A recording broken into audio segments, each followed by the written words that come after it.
முழுக்க முழுக்க தங்களை அர்ப்பணித்து திருமண வாழ்க்கையில் கூட ஈடுபடாமல் தேவன் கொடுத்த ஆவி ஆத்துமா சரீரத்தை கனப்படுத்த தேவன் ஏற்படுத்தி கொடுத்த திருமண உறவை கூட வேண்டாம் என்று சொல்லி உதறிவிட்டு தேவனுக்காக திருப்பணி செய்யற அருட்சகோதரிகளை பார்த்துருக்கிறீங்களா?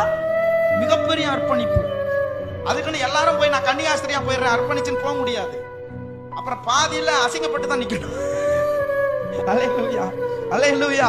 ஆமா, உண்மைதான். பவுல் அப்போஸ்தலன் சொல்லுவாரு, வேகிறதை பார்க்கிலும் விவாகம் நல்லது. ஆனா அர்ப்பணிப்பு என்பது வேற. அர்ப்பணிப்பு என்பது தேவன் ஒரு மனிதனிடத்துல வல்லமையாய் ஒரு தாக்கத்தை கொடுக்கும் பொழுது அதை அப்படியே ஆமென் என்று ஏற்றுக்கொள்வதுதான் அர்ப்பணிப்பு. அல்லேலூயா. இன்னைக்கு அர்ப்பணிப்பு இல்ல. இன்னைக்கு கிறிஸ்தவ குடும்பங்கள்ல அர்ப்பணிப்பு இல்ல. கிறிஸ்தவ வாலிபன் இடத்துல அர்ப்பணிப்பு இல்ல. கிறிஸ்தவ சகோதரி இடத்துல அர்ப்பணிப்பு இல்ல.